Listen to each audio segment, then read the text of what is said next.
Yang terhormat para pemirsa, saya Ki Siswanto, Sarjana Pendidikan, Sarjana Hukum, Magister Hukum, kegiatan sehari-hari sebagai advokat. Di waktu yang senggang ini, saya akan berbagi pengetahuan tentang pertimbangan hukum. Saya ulangi, pertimbangan hukum. Dasar hukum.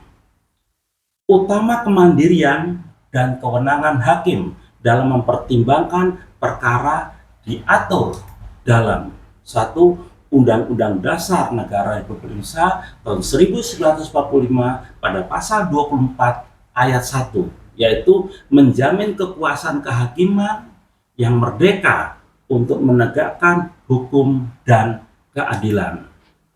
Yang kedua, Undang-Undang Nomor 48 Tahun 2009 tentang kekuasaan kehakiman, yaitu mewajibkan hakim untuk menggali, mengikuti, dan memahami nilai-nilai hukum dan rasa keadilan yang hidup dalam masyarakat. Yang ketiga, pedoman perilaku hakim. Memastikan hakim berperilaku mandiri, adil, dan profesional. Pertimbangan hukum adalah analisis, argumentasi, dan dasar pemikiran, yaitu yuridis dan faktual yang digunakan oleh hakim dalam menjatuhkan putusan pengadilan.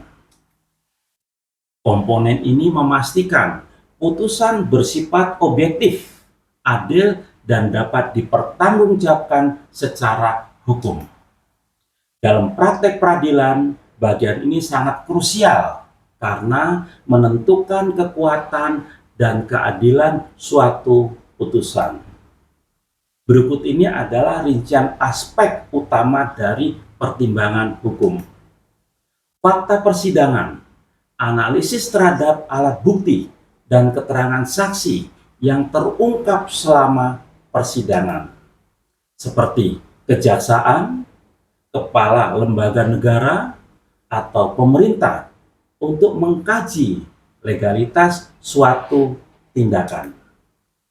Pertimbangan subjek dan objek. Hakim mempertimbangkan fakta memberatkan dan meringankan untuk menjatuhkan vonis khusus dalam perkara pidana. Selain dalam putusan pengadilan, pertimbangan hukum juga bisa merujuk pada pendapat hukum atau legal opini atau pendampingan yang diberikan oleh instansi.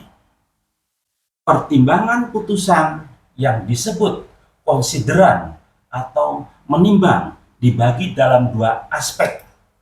Yang pertama, pertimbangan yuridis.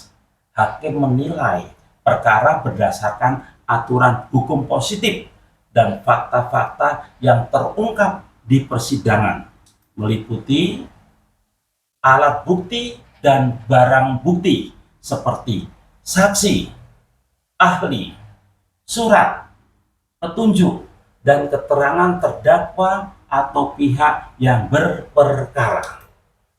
Yang berikutnya, dakwaan atau gugatan dalam tuntutan.